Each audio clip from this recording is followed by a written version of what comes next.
Of all the things I am hoping most for Nintendo to remedy in their next system, it is to drastically improve on the design of the Joy-Con from top to bottom. I understand that the portable nature of the Switch, as well as the desire to make the Joy-Con usable individually for two-player fun, lead to their form factor, but let's be real, they're a mess. Anyone without pretty small hands will likely begin to feel the burn trying to go the distance on long play sessions. While they function on their own sideways, even with the bumper attachments, they're pretty awful.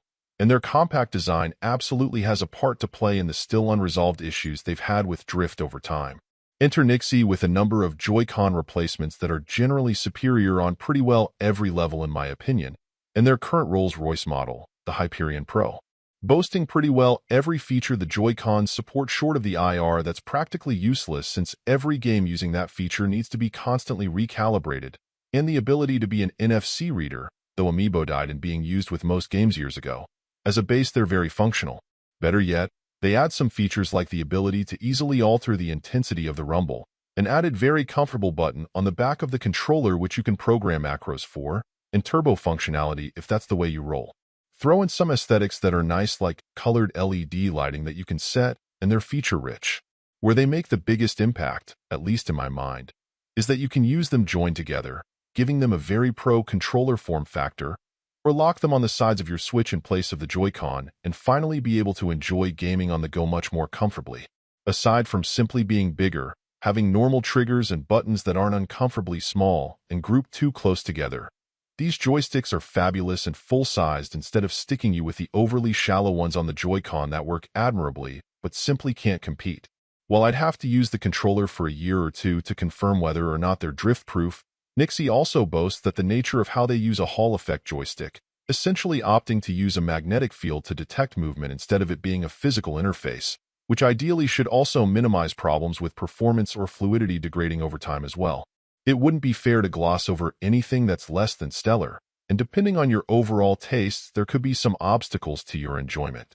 There's no doubt that the Hyperion Pro is lighter, and the plastic isn't as satisfying to hold as Nintendo's Pro controller.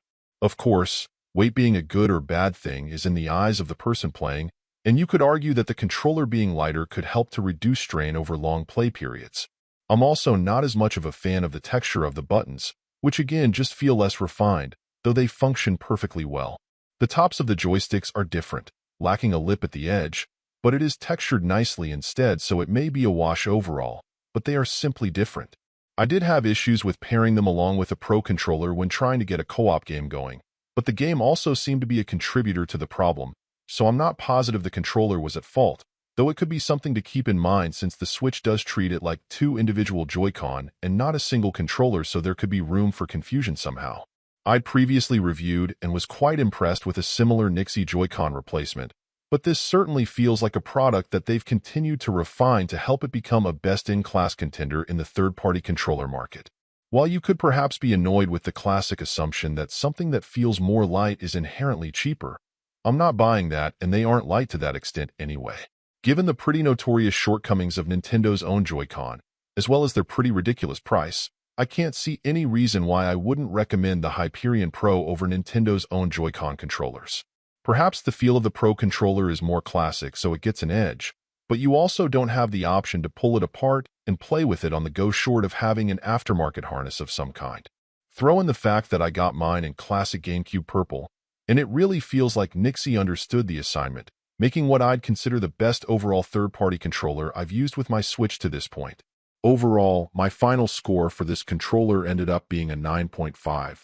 And if you're interested in picking it up, it's currently available on the Nyxi website linked in the description for $65.99.